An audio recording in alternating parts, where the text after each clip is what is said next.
তো বন্ধুরা, এটা হলো John Deere 5050D 4WD tractor.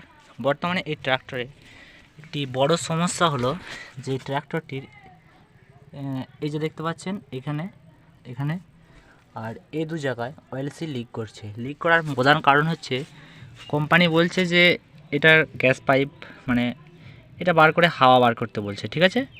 তা হাওয়া বার করার জন্য কোম্পানি এটা দিয়েছে, বাট এটা দিকে হাওয়া বেরোয় না। এরপর আমি আপনাদেরকে আজকে একটা নতুন পদ্ধতি দেখাতে চলেছি, সঙ্গে থাকুন।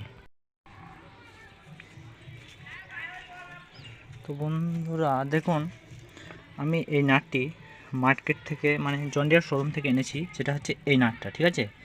এটার প্রাইস হচ্ছে 181 এই নাটটা।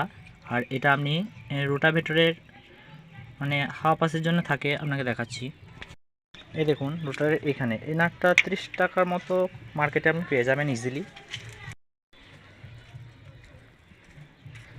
তো এটা আপনি মার্কেটে গ্যাসে পিতলের ঝাল দিয়ে দেবেন, এটা ড্রিলে আপনি ফুটো করবেন এখানটা। এই নাটটার গেজ কাঠি থাকে, এই গেজ কাঠিটাকে আপনি কেটে দেবেন, দেখাচ্ছি আপনাকে।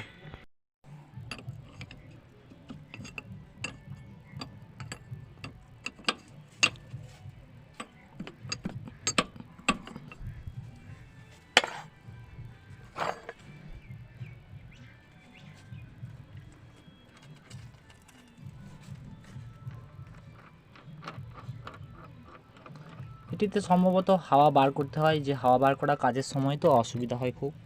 দেখুন এটা হচ্ছে গেজ কাঠি, এই নাটটার এই গেজ এটাও একই সেম নাট। এটা আমি গেজ কাঠিটা কেটে দিয়েছি। এটা ড্রিলে এ মাথা থেকে মানে এই গেজ কাঠিটা কেটে এ মাথা থেকে এ মাথা পর্যন্ত ফুটো করবেন।